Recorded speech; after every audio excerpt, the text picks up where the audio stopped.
Ooh. Welcome to the Dose of the Ghost podcast. We're on an island. The Dose of Ghost. Ooh, yeah. There's water on this island. Around it. There's water on the island. Water on the island. We're actually just in the water.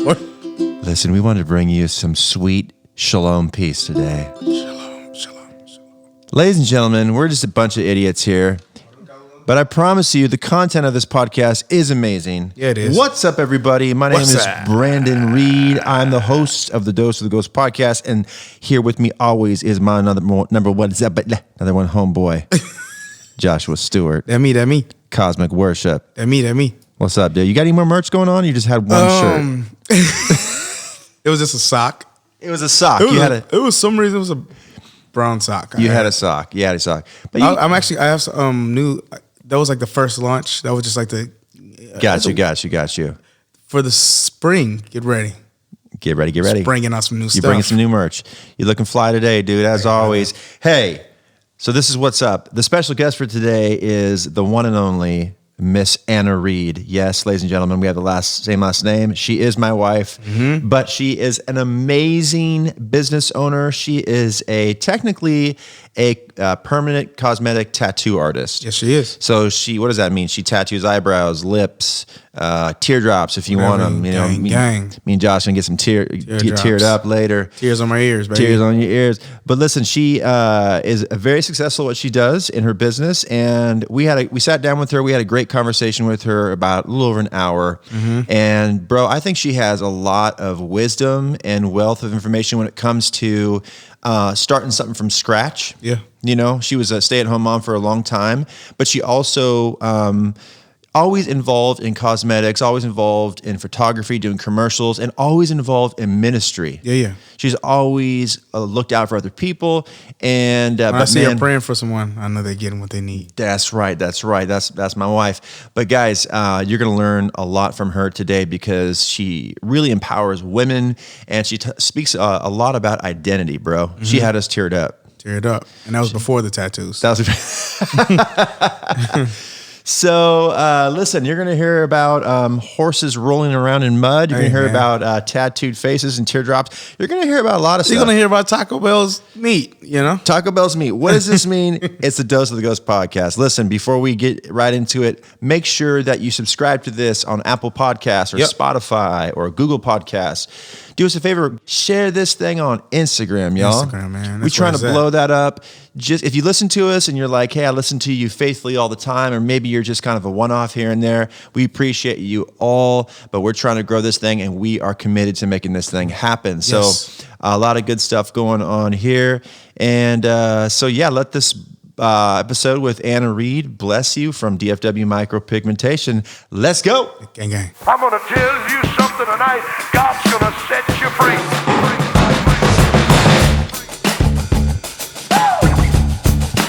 Dose of the Ghost. My friend, this is what I'm talking about. Greater is he that is in me than he that is in the world. If God be for me, who can be against me? Ladies and gentlemen, we are here with Josh and our special guest for today, the amazing, beautiful, entrepreneur, highly talented. I can't speak enough about this girl. I'm probably biased, but that's okay. If I love her anymore, it would be blasphemous, Josh. But I wanted to bring her in because she is absolutely the most humble beast in the world. She is the one and only Anna Reed. Boom. Good morning. Good morning. We just said that twice in a row. Good morning. Good morning. That You know makes what I was going to do? What? That's why I was going to do the I've been thinking about that all morning. You've been wanting to pull that out? We were actually pop locking right now to the intro song. That's a new thing we just started. But Anna is, guys, you're going to love her because she is, I'm biased, of course, but she really is, truly has a lot to say in regards to her business and your identity in Christ. And I told her, I said, babe, you should go on and you should speak because you have a lot to say. She's one of those people, Josh, that when she starts talking, people like stop and listen.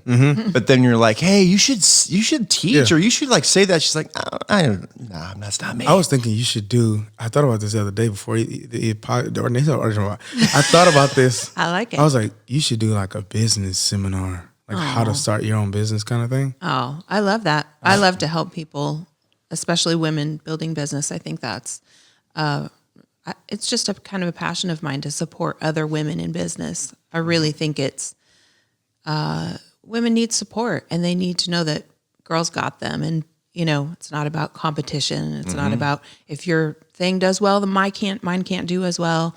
We can all do well. There's room for everybody. For sure, especially when it comes to women and men. We have a daughter and we're all, maybe it'd be a little bit different if I just had sons. It'd be like, but when you have a daughter, you're like, you can be you can be better than a man. But, speaking of, Anna's business is very successful. It's going well. Almost too successful than me. She comes home and I'm like, hey, I always thought about that. Like, what happens if my wife is more successful than me? I thought about that as a kid. Now I'm like, oh, it's all ours. Oh, it's all ours. It's awesome. That's awesome. 2 toys this month. Exactly. Yes. But for those of you listening, Anna is, she's going to jump in and tell us a little bit how she got started with her business, but her name of her company is DFW Micropigmentation, and that stands for Dallas Fort Worth. Wow. Dallas Fort Worth. It is Fartworthy, Dallas. Dallas Fort Worth Micropigmentation, and that's a fancy word for what? Micropigmentation is just kind of, a fancy word for tattooing the face. Micro pigments. Depositing little baby pigments. Did you ever think growing up that you would be interested in actually literally putting a needle to people's faces? Well, actually, I've been a makeup artist for over 20 years. I started as a professional makeup artist when I was 21, and 21 and 20 is 41. 41. And so I have done that for many, many years. Not for a long time. I haven't done, things like weddings or stuff like that, but commercials and photo shoots, editorial stuff, that's really where my interest has been for many years. And I was able to do that while being at home with the kids and just be very selective about what work I did. I wanted to be a stay-at-home mom. It was my full heart's desire to be there every day and not miss a day. Just for me, that's how God built me. So I've been able to, fortunately, stay at home with the kids and then just take jobs as they came to me. Over the years, I've never had to solicit work. It just would be, somebody heard word of mouth that I worked on another project. You were just baller like that. I never had that. Well, it wasn't, it was just here and there. Whenever I felt like I wanted to work, I could take a job and it paid well. And I still do that sort of thing. I work once a month on my mom and dad's television program, New Beginnings, Larry and Tiz Huck. I'm part of that production once a month, which I love. And then a few times a year, I shoot with a toy company. We do, groups of commercials. And those are commercials that air on like Nickelodeon, Disney, all the kids channels. You see them just about every morning. Yeah, tell them about that a little bit, because how did that come about? What's the name of the company again? Hexbug, and it's part of Vex Robotics. So they're about an hour and a half, 2 hours from here, 2 hours probably, in a little town in East Texas, but it's a massive company. And one of my best friends, her husband is one of the VPs of the company. And years ago, probably 6 years ago, they were kind of taking on a new aspect of production for their commercials, and they're putting together a crew. And so they brought me on for, I don't know, maybe one commercial the very first time. And I've been working with them ever since. I've done over 50 commercials with them. 50? You've done 50 commercials? Oh my gosh. Over 50 commercials. And I love that. I love, being part of a crew Good. I'm sorry, the Horses and horse was donkeys. rolling. I've never seen a horse roll on the ground. I know. For people, we Getting have muddy. There's some land up against our backyard, and they have horses, and there was like a horse just violently rolling It doesn't around. take anything to get my attention. I'm like, Squirrel. you're a squirrel.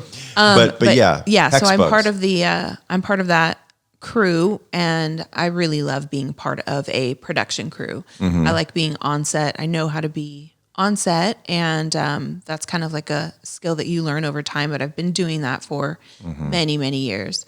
And so yeah, most of the time for those, I'm working with kids.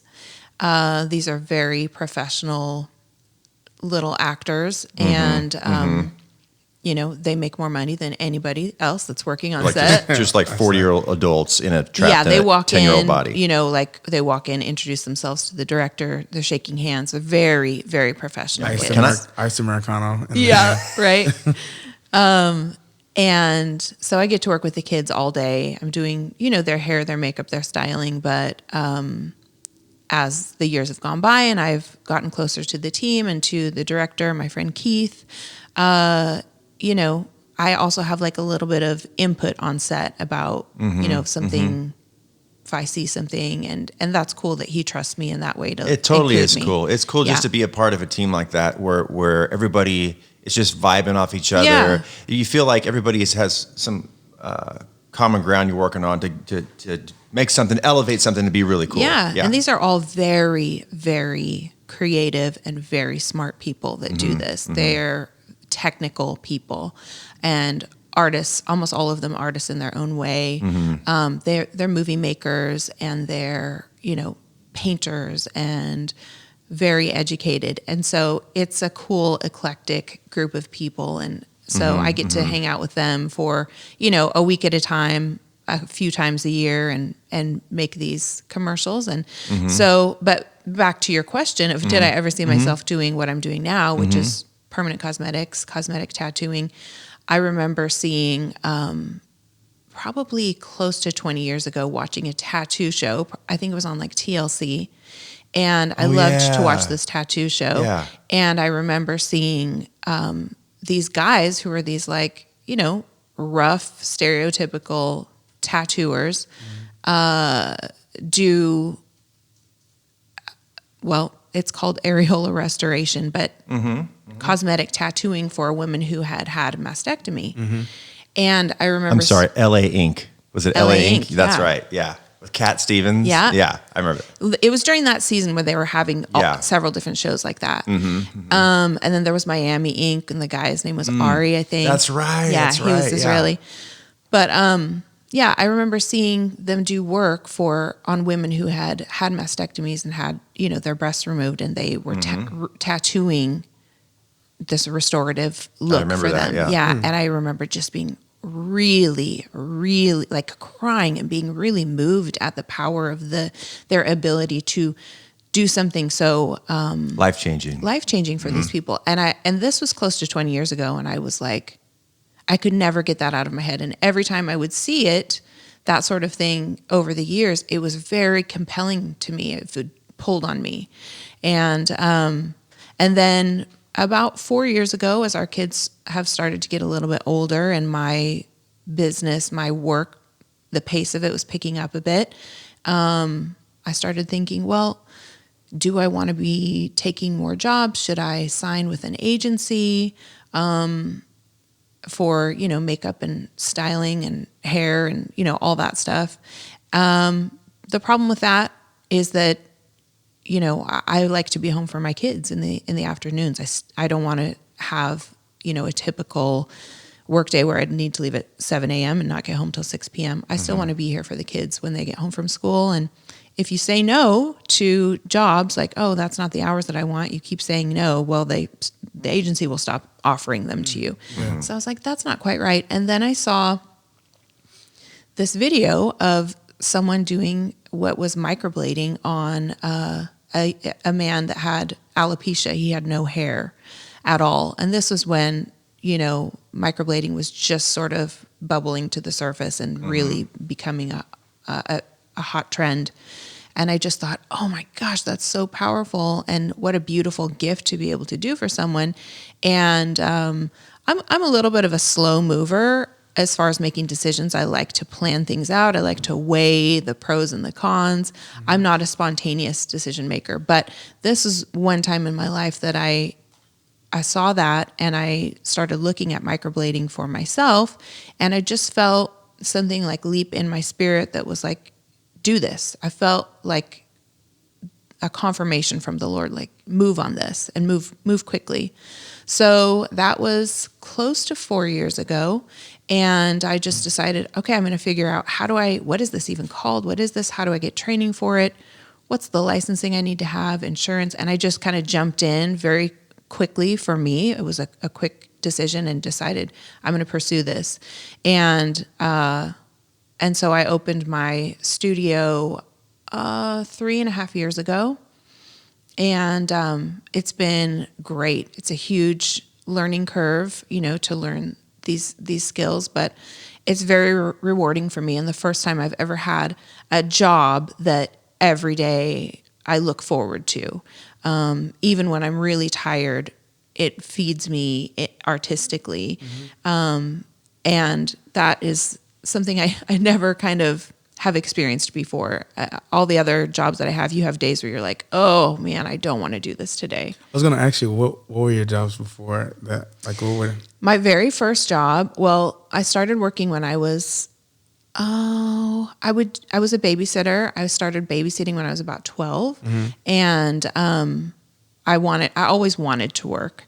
I started babysitting, and I had steady babysitting jobs where like the mom would come pick me up every Saturday night. Legit. Yeah, it was legit. Business cards. I was a very responsible kid. So, You were. yeah, I was the oldest, and I, really kind of was like a second mom to my brother and sister. So I babysat. The worst job I ever had, I think I was about 13, and I did Christmas tree counting.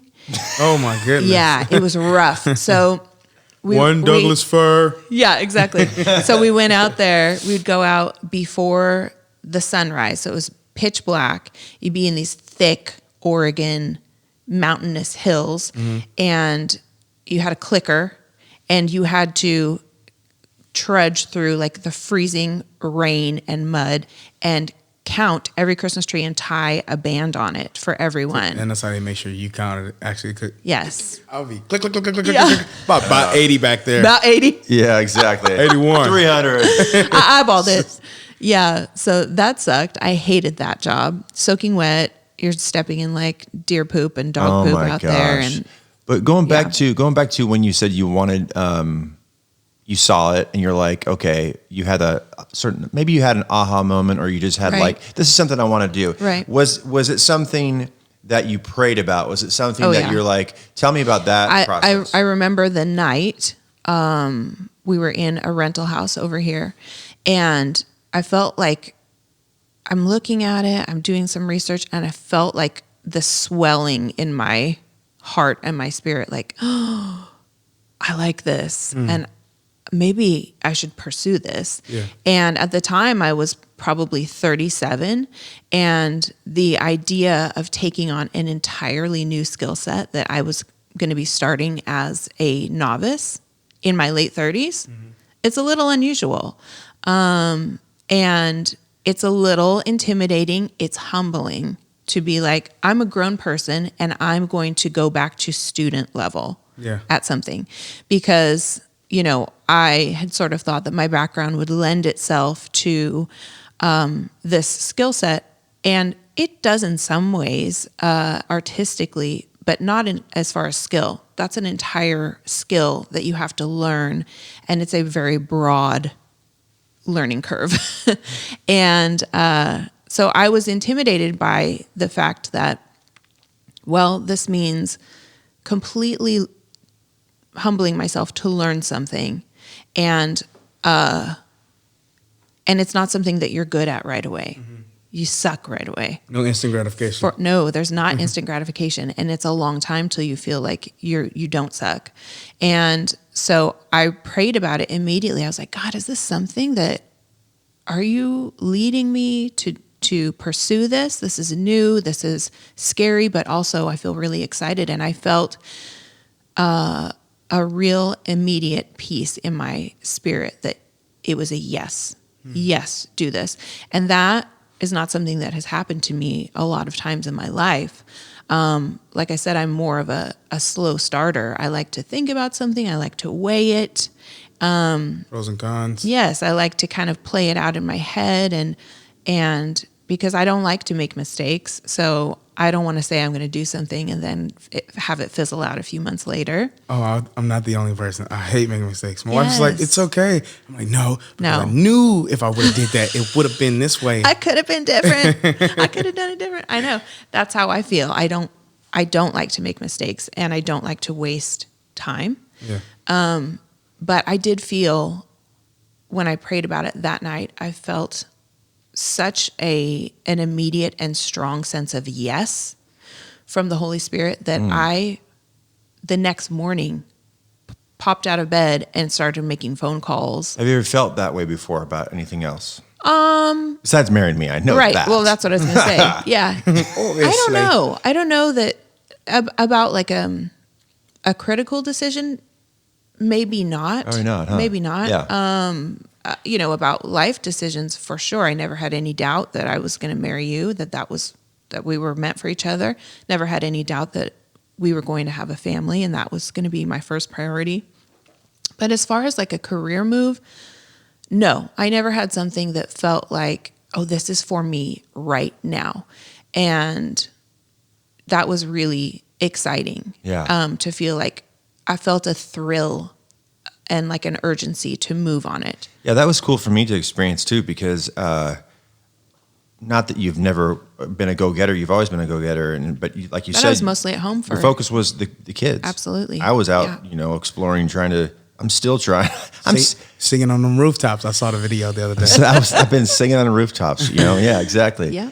But not many people can come through a season. Of course, we're still raising our children. It's not like we're done, No, But every day. we're done. Every you turn day. 10, you're You're out. on your own. They grow up. Grow up. You can feed yourself, and there's water.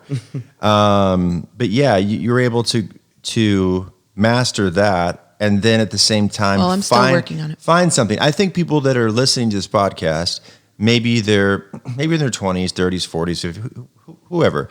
But it speaks, they're babies. Yeah. Maybe it speaks to Newbornies. their heart about, you know what? Yeah. There is something that I can do. Yes. It's not too late. But what you said there, I like it a lot, is you said it's a humbling experience when you have to sort of go back to square one on something. Yes. Yes. Yeah. Well, this is something that I really like to talk about. And when I talk to women or people one-on-one, I like to emphasize this.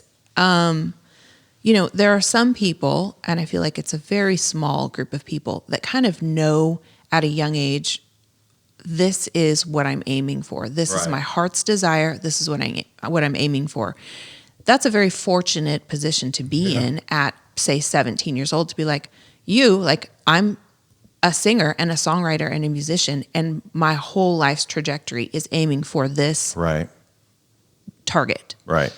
Most people don't have that. Most people, you think about kids going into college and having to pick a major, and it's like, how in the world at 18 years old, 19 years old, you've barely experienced anything. Yeah. How are you supposed to choose what your career path should be? Well, that's and why then you stick to that. Exactly. Invest all your money into this one little narrow field, and then be like, well, I spent all that money. My parents spent all that money. I've got all these student loans for this thing. So I better just look for jobs in this field. You end up unhappy. And you end up unhappy. They end up being like a sailor or something. Right, with this heavy burden of obligation tied to that. And I just think that there are different ways to look at that sort of thing. And I read this, there's this writer that I read sometimes on Instagram, and I read this blog he wrote several months ago, maybe 6 months ago, and he said, it's okay to give yourself permission to have different seasons in your life as far as career. And I was like, that's good. Yes, it just stuck with me. And liberty, I thought, there's liberty in that. And so when I talk to people who are kind of like so many people feel stuck in their work and their job. And man, there are times when you just have to put your nose to the grindstone and you don't have an option to walk away from a job. You have obligations, you have a family, you have rent to pay. Right. You can't be like, well, I'm just going to go pursue my heart's desire over Right. here. That's not what I'm saying at all, Yeah. because Right. I do know people who've done that and fallen and had to be then rescued by everybody else, you know. I'm not saying that, but I am saying that in my situation, you know, coming out of a season in my life where I was solely focused on raising the kids, and I felt like a desire and an urgency to then pursue something new. And I gave myself a permission to be a newbie at it, to be a novice. And I think that it's really exciting to me when I see people as grown adults pursue something new. Yes. Yeah. And I'm not talking about like the type of person who's on to the next constantly and doesn't stick to something. That's not what, because I know a lot of people like that too, that it's always the next big thing and they don't stick to anything and see anything through. I'm not talking about that. I'm talking about somebody who sees a new vision and is like, I'm going to learn a new skill. I'm going to be diligent and I'm going to be the best and I'm going to stick to it till I have mastered it. That to me is super inspiring because Right. it's humbling to put yourself in that position. It's humbling to be like, and I know other women because of in my line of work, you know, I'm around a lot of other women that maybe they've gone through a divorce recently. Now they're a single mom and they're having to take on a breadwinner role. And they're having to go back to kind of, well, I need a new skill set because I haven't worked a job in 15 years or 20 years, or I haven't worked a job that paid what I need to make now. Right. And to me, I'm like, yes, get it, go after it, because there really is no limit to what you can accomplish. And it feels really, really good Right. to humble yourself, learn a new skill set, be diligent about crafting that skill set and honing your craft, and then to start reaping the rewards of it. It's so rewarding. For sure. What do you say to someone that does have the 9 to 5, hates it, but wants to do that other thing, that hobby? Side hustle. Like how do they navigate that? Yeah. I mean, Brandin, for all of the years that we've been together, has had to work a job and then pursue a side hustle on the side. And that has meant that for many, many, many long seasons. Where did I work at? Yeah. What were you doing before worship leading? I was a programmer and a graphic Oh, designer. yeah, you did tell me. Yeah. So he would be like programming for 12 hours a day and then switch to all night long working on music. And that meant for, you know, many seasons, for many months, we didn't see him at night, you know, and he would be working, Thank you, Courtney. 16, 18 hours a day. And that's not healthy either. That definitely led to some too much pressure, a pressure The cooker landslide. for him. It led to the mental You were landslide. rolling with that horse in the mud on your back. He out there. Way out there. When it comes to, But I want to just answer Josh's yeah. question. Yeah, I think that there are ways to do both, and sometimes it's seasons of really hard work. But I have seen people transition from a 9 to 5 into making their side hustle their main hustle. I think it's really tough. It's tough, and it takes like a plan and saying, okay, well, here's the goals, and how do we reach these goals? I think you have to sort of map it out. And sometimes that season lasts a little longer than you thought it was going to. But I think that there are ways to do that. I wish that it was as easy as saying, I'm going to quit my job and pursue this heart for whatever that God has given me. It's more complicated than that, especially when you have family and for sure. responsibilities. But I do think it's possible. Yeah, I think I've been. The next question I want to ask you is, how important do you feel is passion when going after something like this because, like you said, a lot of people don't stick to it. They don't see it through. Yeah. I've known, before you answer this, obviously I'm super passionate about music, so that's there. But I've known as I've gotten older and I'm working on this latest project, and it's like, if it's meant to be, it's up to me, and all my friends, but still where the rubber meets the road is I have to push myself, even though I'm super passionate about it. I still have to, I think of it like if you go to the gym or you're running or you do some sort of physical exercise where it starts to hurt. Yeah. And you're like, okay, this is where the work is. This is where I have to push. That's where the character That's where the character is. And so passion is huge in that regard. Yeah. But at the same time, there is something to be said about just diligence, pushing, like getting up when you don't want to get up, making yourself do these things. Yeah. And then when you want to squeeze everything else into it, you want to have a good family, you want to be healthy. It's like you have to just, passion alone, is, I guess what I'm saying, is not enough to keep you going on a new endeavor. No. But it is super important. Passion is super important, right? Yeah. I think that, going back to kind of because our boys are almost 16 and you think about kids barely older than them having to sort of pick a path. Yeah. And then, adults who just have stuck to that path and they hate it. They hate that thing that but they have no other skill set. And maybe they haven't found something that they're really passionate about. Exactly. That's my point. Yeah. I think that's really hard. I've talked to people who are like, well, it's great to know what you're passionate about or what you have a natural gifting at. But what if you don't have a natural gifting at? Nothing is emerging that I'm particularly great at. That's probably the most common place to be at, is to be like, I just have to choose something and stick to it. Yeah. I think that it's really important, as parents, to help your kids identify what they are. Be vigilant about seeing what are they naturally gravitating toward. Exactly. I like the idea of giving your kids the opportunity to try a lot of different things. And I think about, you see stories all the time where some I saw a story about an inner city kid, no access to fine instruments at all. Somebody takes an interest in this kid, introduces him to the piano. Turns out this kid is a musical prodigy because someone took an interest in him and said, you know what, I think fine art and music would add to this boy's life. If someone had not done that, would he ever have laid his fingers on a piano and had the entire world then open up for him? Missed those as critical a little boy? years. Yeah. Yeah. So you see stuff like that and you go, oh my gosh, what skills and what giftings do people have that they've never had a chance to try their hand at? They've never been exposed to this other possibility.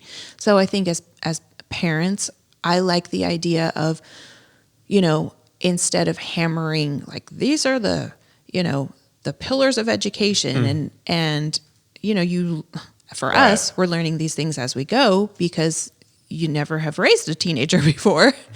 But instead of being like math, social studies, or arithmetic, you know what I'm saying? Yeah, you then instead here's TikTok. Get to work.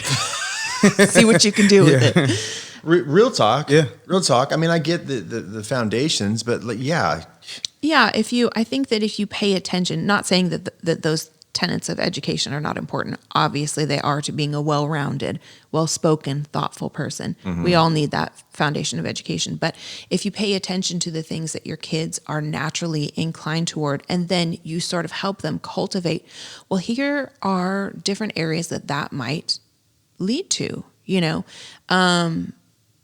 and I think that then that can help as an adult lead to a more fulfilling career pursuit. And instead of being like, well, here's my narrow region of background and what jobs are available in this field.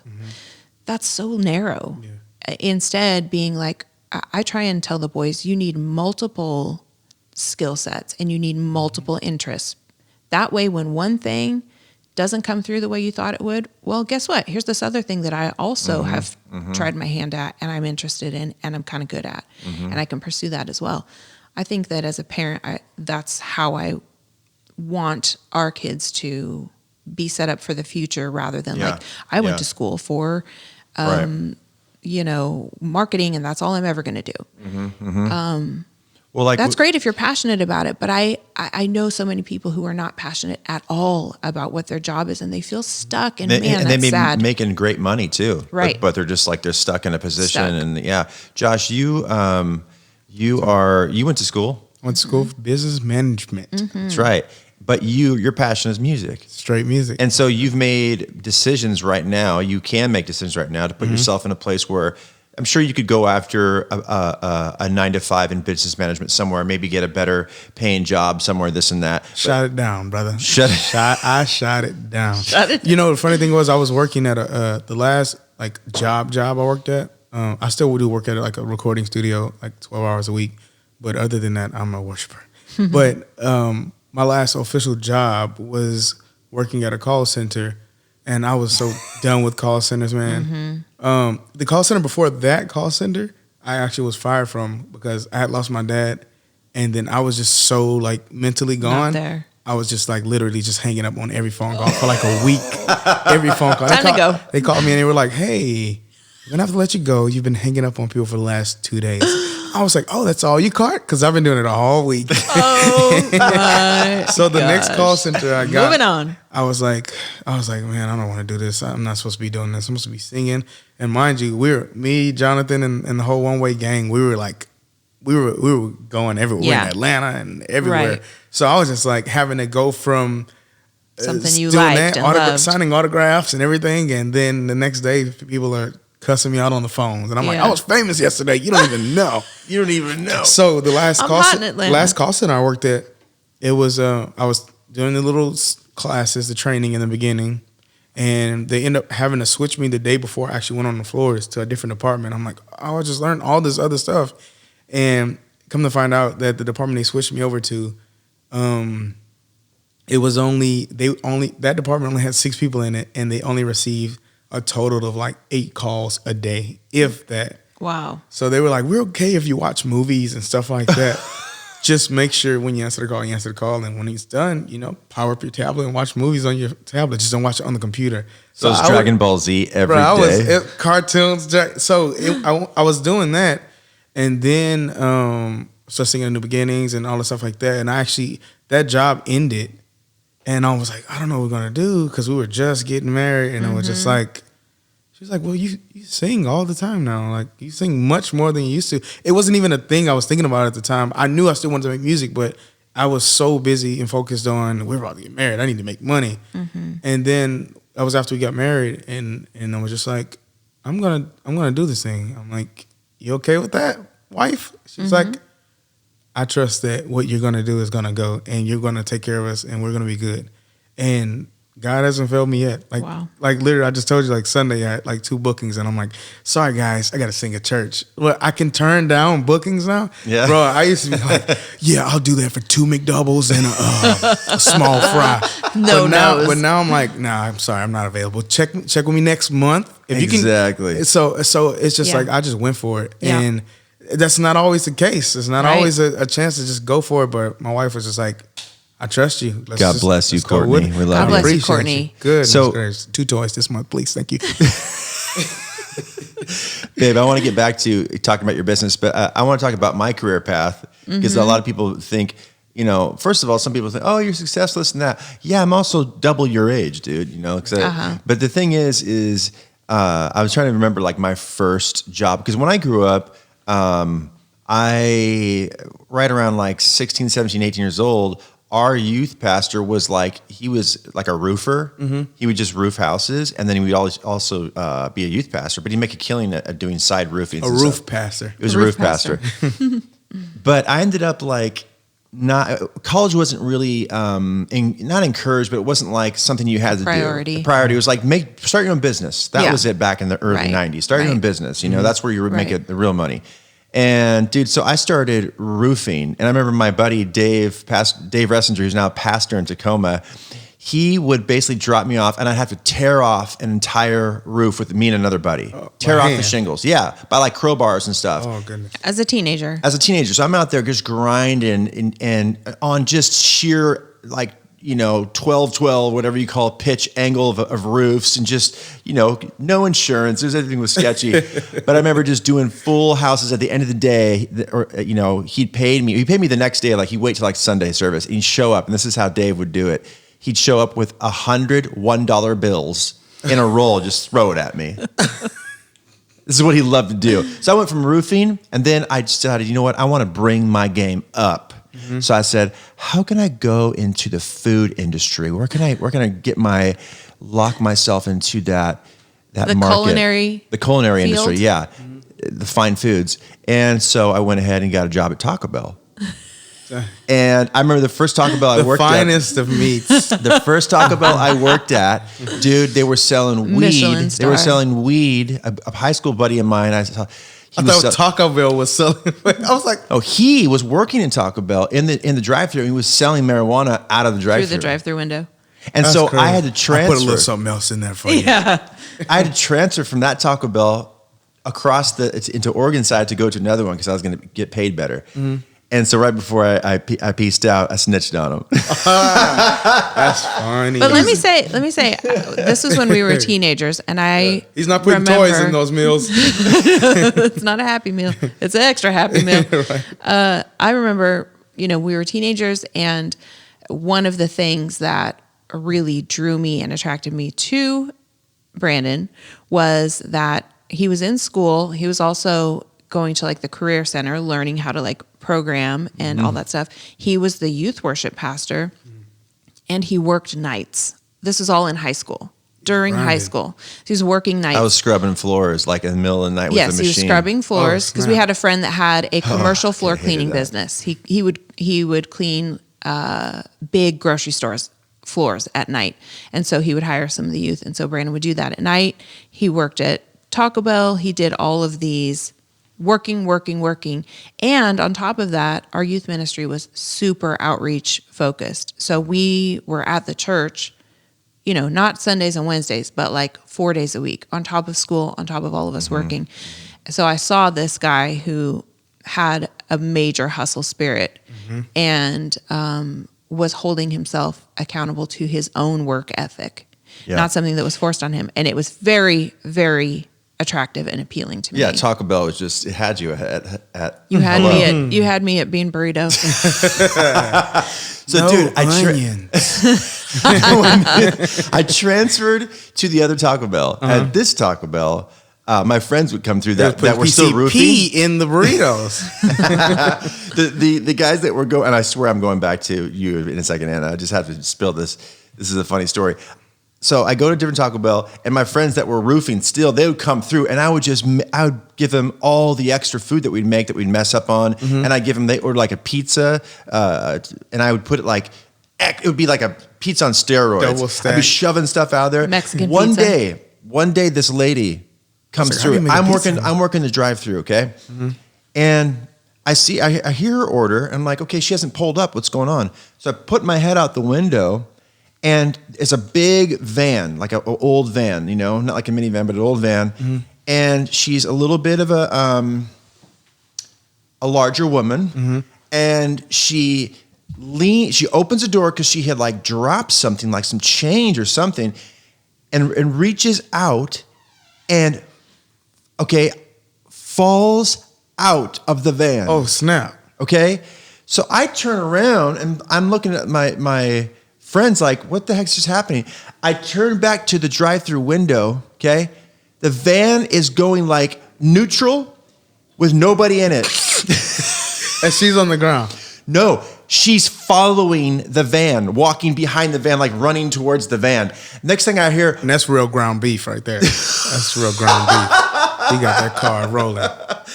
Then I hear, boom, okay? I look out, it hit the dumpster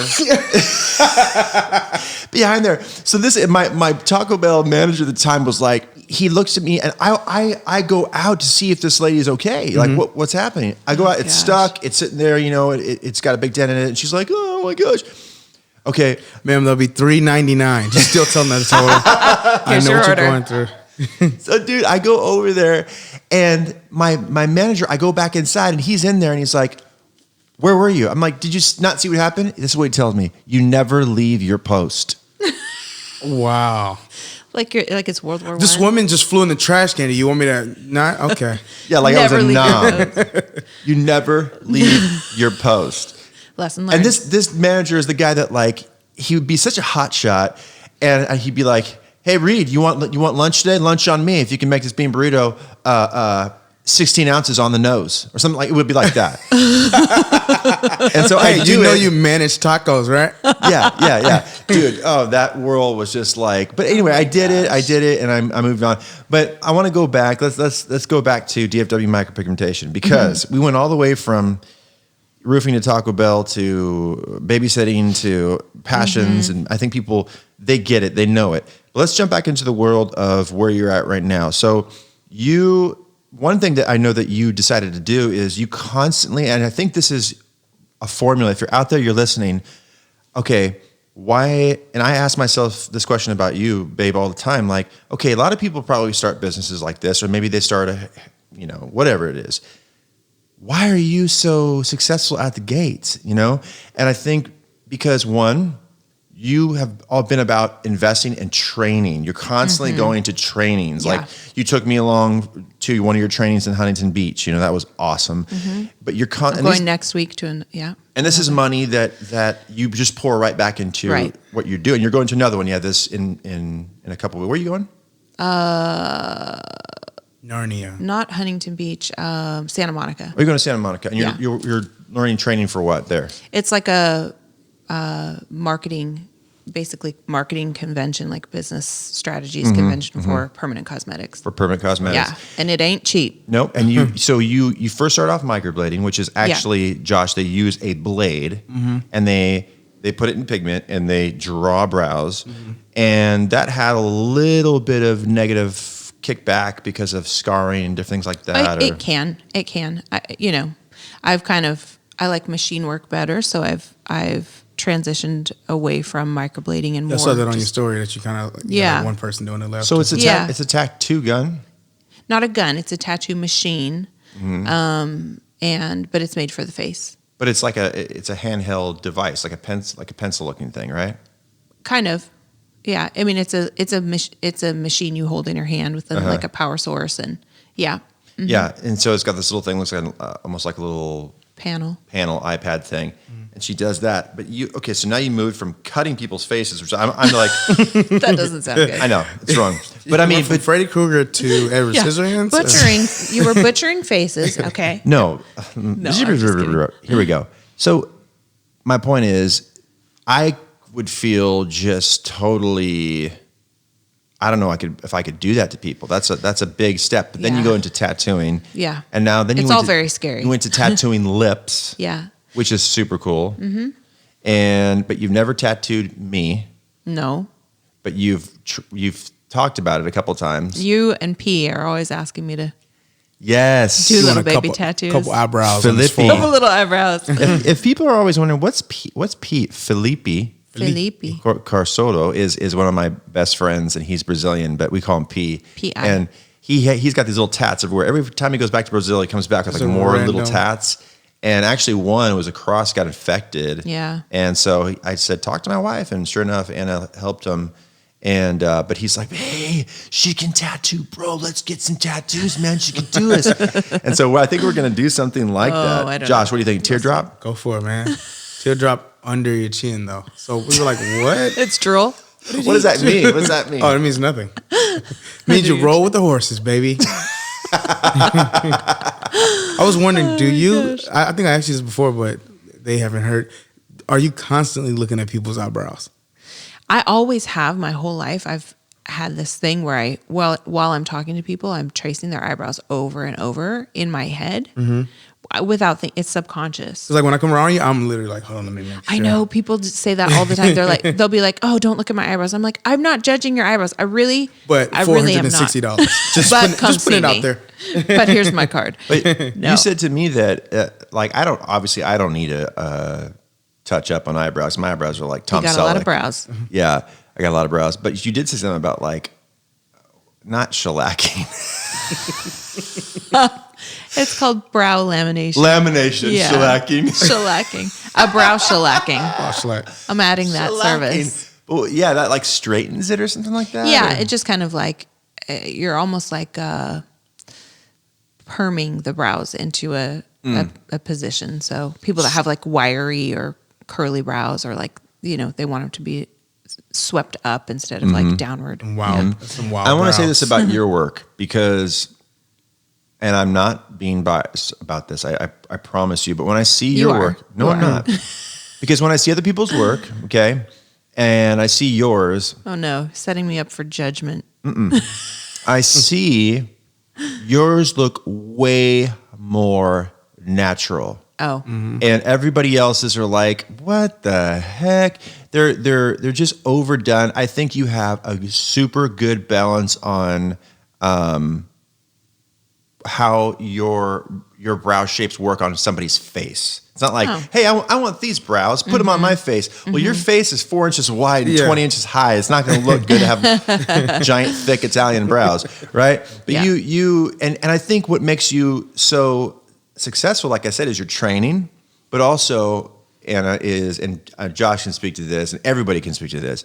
You are the most easy, empathetic, kind person. Everybody feels listened to. Everybody, you're thoughtful.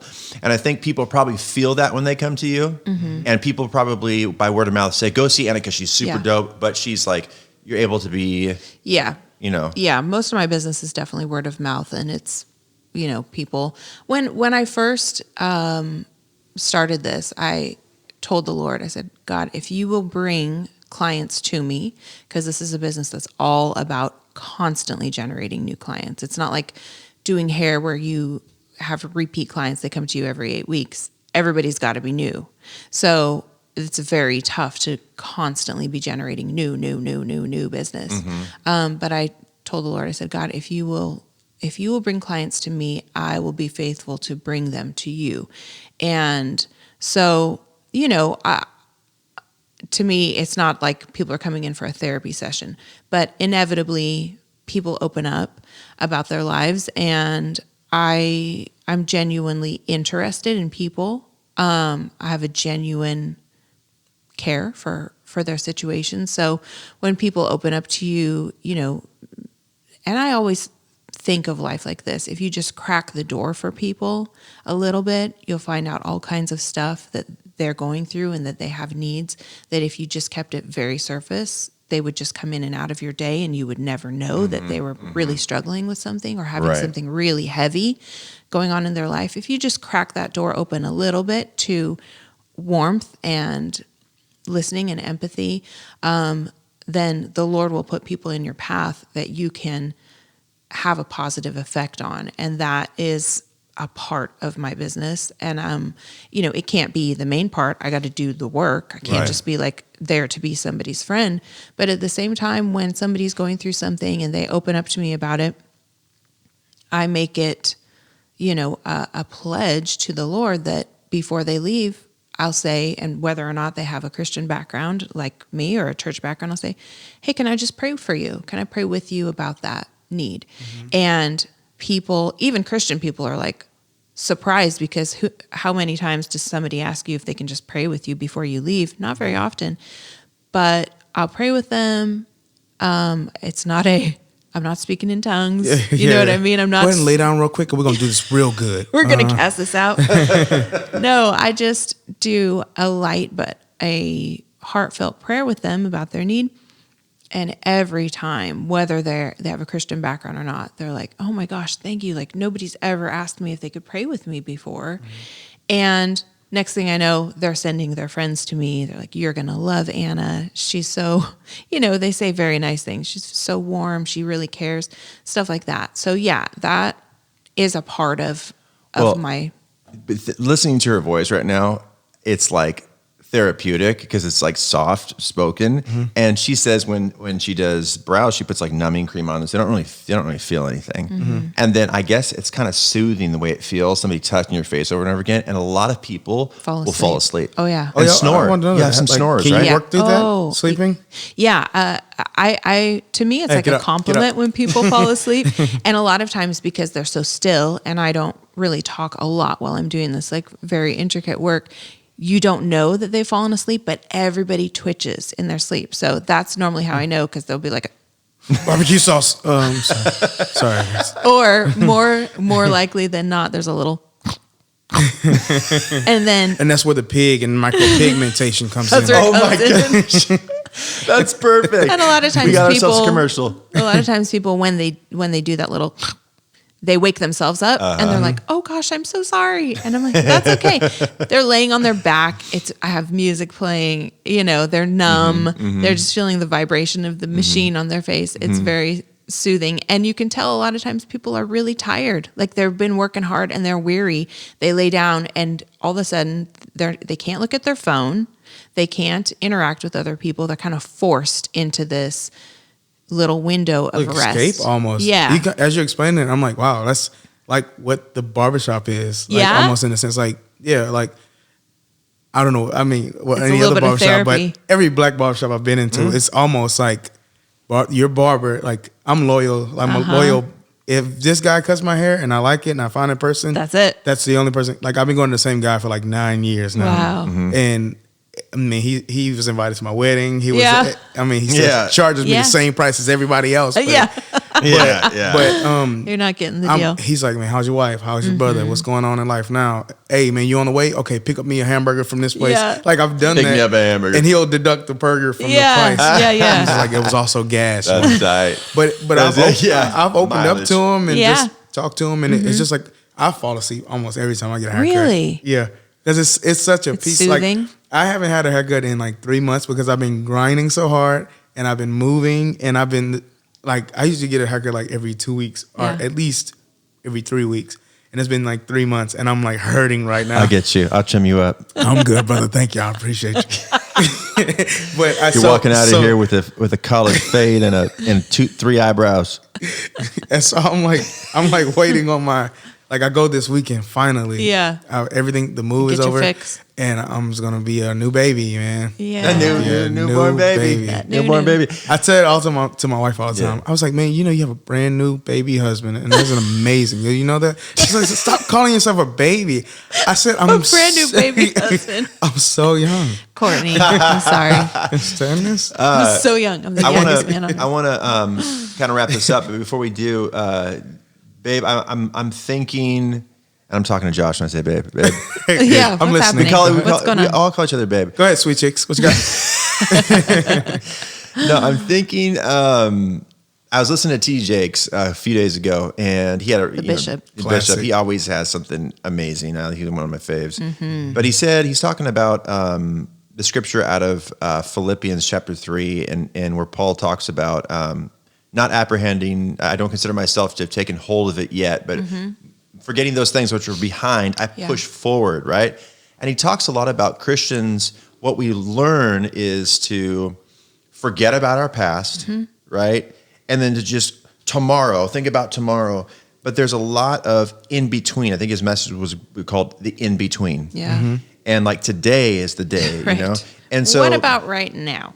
being in the present moment right now, what is going to happen right now? Because that's really, we have faith for tomorrow. We have faith in what God did for us in the past. That's all washed in the blood. But what do we have faith for right now?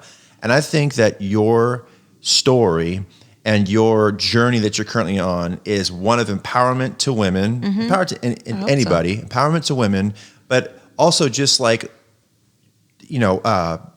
let's just humble ourselves. Let's tackle something. Let's go after something right now. It's not too late. Right now we can have faith for something right now. I think that's going to speak to a lot of people listening to this. And if people want to know more about what you do, where do they go? They go to Instagram, right? Yeah, Instagram's the best way. My you can type in DFWMP and that'll pull me up as well. Micropigmentation is such a long word. Yeah, they can message me on Instagram, and I love to support other women businesses. I love to refer my clients to my friends, and you're looking for this? I got the girl for you. I love to do that. I think that that's how the world turns. And I also wanted to say one other thing, kind of more touching on the identity issue, and Yes, for a lot please. of people, not quite sure where exactly am I aiming for? And you could be 20 years old and feeling that way. You could be 45 and feeling that way. Like, I'm just kind of trudging along, but I don't have a clear direction what I'm aiming for. I was listening to John Maxwell, who is just Awesome. incredible, and I Right. could listen to him all day long. So sure. much wisdom about business and character and hard work and perseverance. And what I also like is he's very practical in his Totally. approach. I like a plan. Right. I need like the spiritual pump up. But I also am like, okay, now how do I do it? Yeah, that's great. Now what do I do? Now what do I do after Sunday church? Right. Going into my week. And Take a nap. Yeah, take a nap. Take a nap, recharge.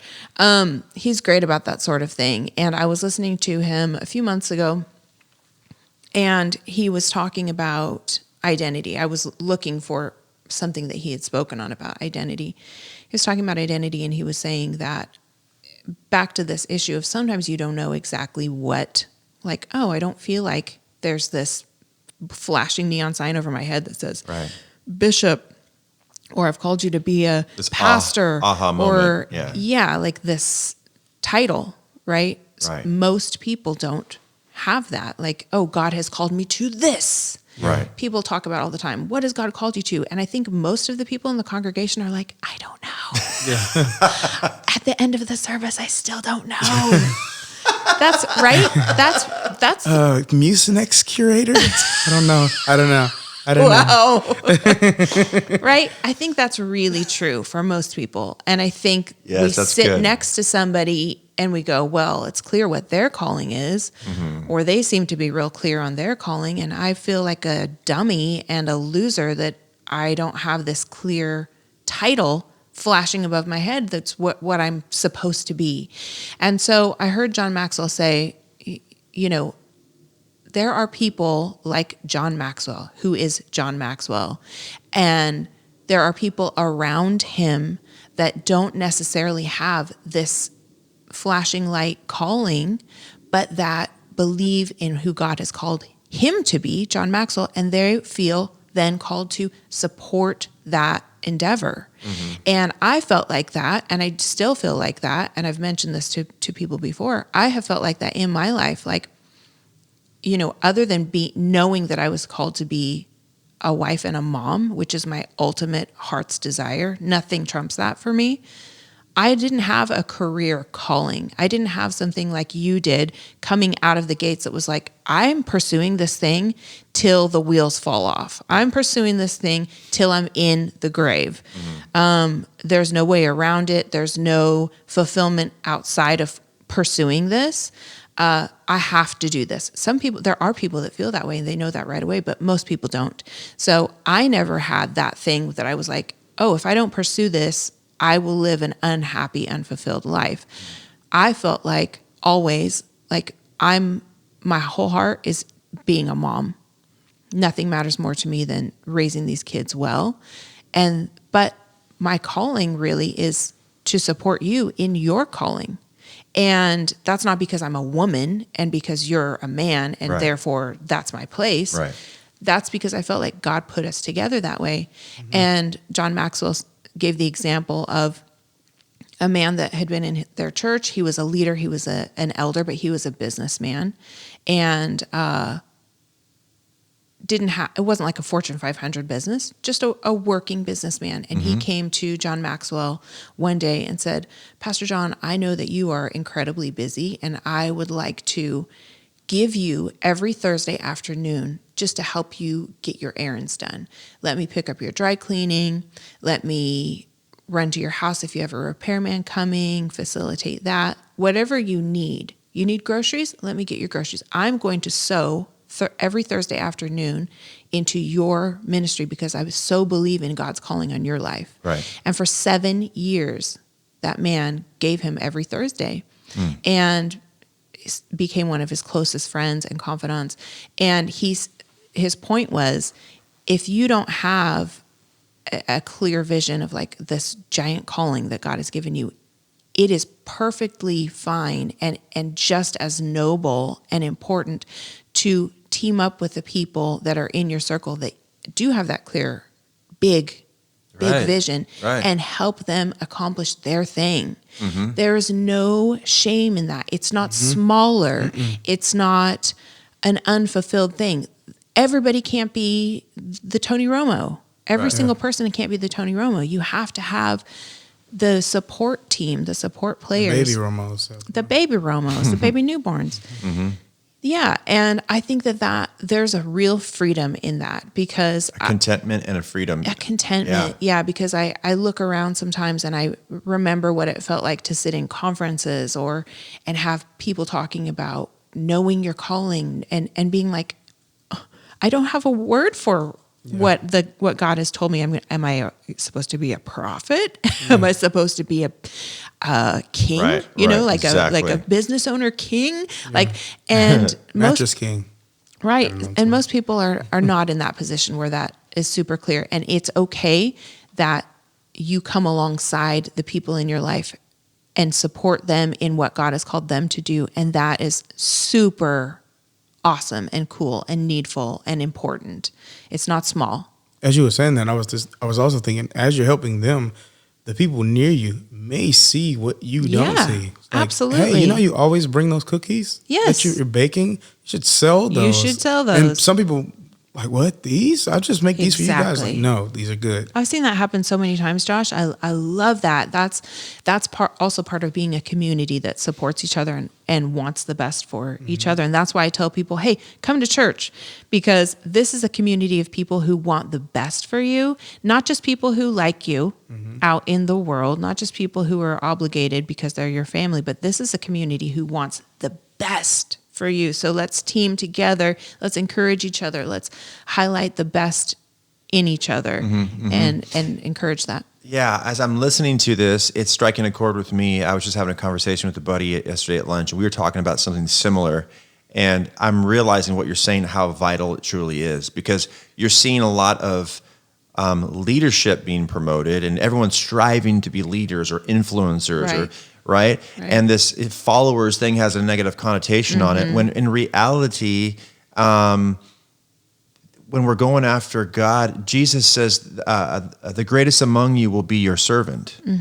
Your servant. Yeah. And I think that we can lose sight on what Jesus is. Mark 10:45, looked up here, it says, for even the Son of Man did not come to be served, but to serve and to give his life as a ransom for many. I think, babe, when you give your life to something, like when you say, you know what, I don't have this quite yet, but you're able to say, but I can serve.